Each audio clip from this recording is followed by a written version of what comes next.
ദൈവനാമത്തിന് മഹത്വമുണ്ടാകട്ടെ. സഹോദരങ്ങളെ, ദാവീദ് നിരവധി സങ്കീർത്തനങ്ങൾ എഴുതിയിട്ടുണ്ടെങ്കിലും ഒരു സുവർണ ഗീതം എന്നറിയപ്പെടുന്ന സങ്കീർത്തനമാണ് 11 വാക്യങ്ങളുള്ള 16-ാം സങ്കീർത്തനം. വേറെയും സുവർണ സങ്കീർത്തനങ്ങളുണ്ട്.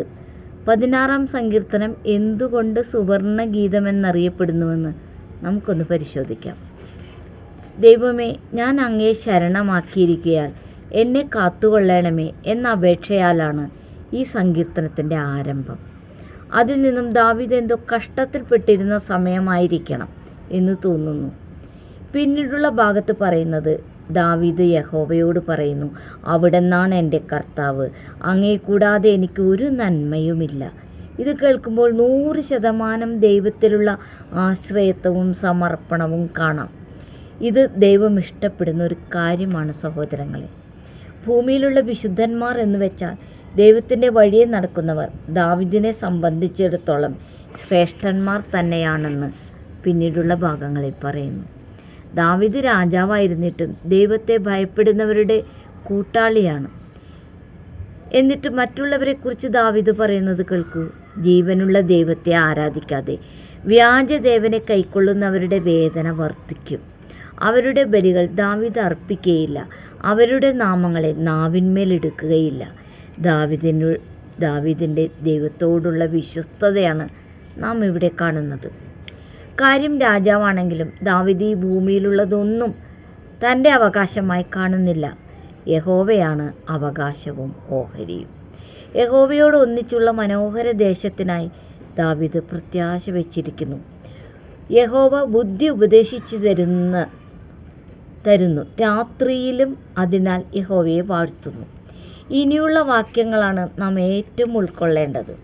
ഞാൻ യഹോവയെ എപ്പോഴും എൻ്റെ മുമ്പിൽ വെച്ചിരിക്കുന്നു, അവിടുന്ന് എൻ്റെ വലത്തുഭാഗത്തുള്ളത് കൊണ്ട് ഞാൻ കുലുങ്ങിപ്പോകുകയില്ല. ദാവീദ് കർത്താവിനെ എപ്പോഴും മുമ്പിൽ വെച്ചിരിക്കുന്നു.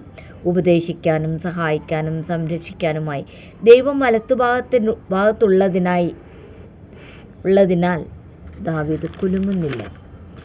അതിനാൽ ദാവീദിൻ്റെ ഹൃദയം, മനസ്സ്, ശരീരം എല്ലാം സന്തോഷത്തോടെ പ്രത്യാശയോടെ വസിക്കുന്നു.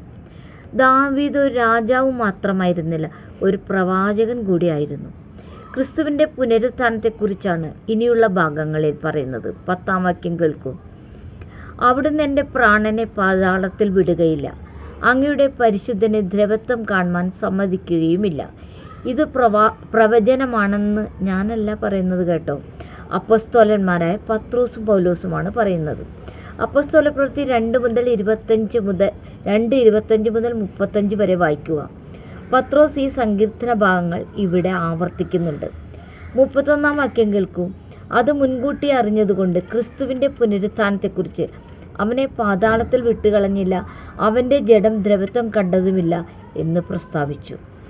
അപ്പോസ്തലപ്രവൃത്തി 13:35 പൗലോസ് ഇങ്ങനെ പറയുന്നു, മറ്റൊരു സങ്കീർത്തനത്തിലും നിന്റെ പരിശുദ്ധനെ ദ്രവത്വം കാണുവാൻ നീ അനുവദിക്കുകയില്ല എന്നും പറയുന്നു.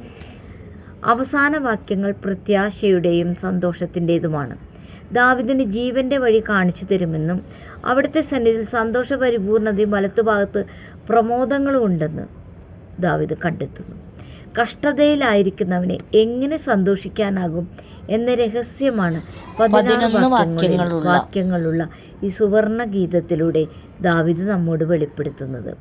പ്രവാചകനായ ദാവീദ് പഴയ നിയമത്തിൻ്റെ വയലിൽ ഒളിഞ്ഞു കിടക്കുന്ന സ്വർണ്ണനിധിയായ യേശുവിനെ നമുക്ക് ഈ ഗീതത്തിലൂടെ കാണിച്ചു തരുന്നു. നമുക്കൊരിക്കൽ കൂടി ഇങ്ങനെ പറയാം, ഞാൻ ദൈവത്തെ എൻ്റെ മുമ്പിൽ വെച്ചിരിക്കുന്നു, അവിടുന്ന് എൻ്റെ വലത്തുഭാഗത്തുള്ളതിനാൽ ഞാൻ കുലുങ്ങിപ്പോകുകയില്ല. ഈ വചനങ്ങൾ സ്വീകരിക്കാൻ പരിശുദ്ധാത്മാവ് സഹായിക്കട്ടെ. ദൈവമേവരെയും സമൃദ്ധമായി അനുഗ്രഹിക്കട്ടെ.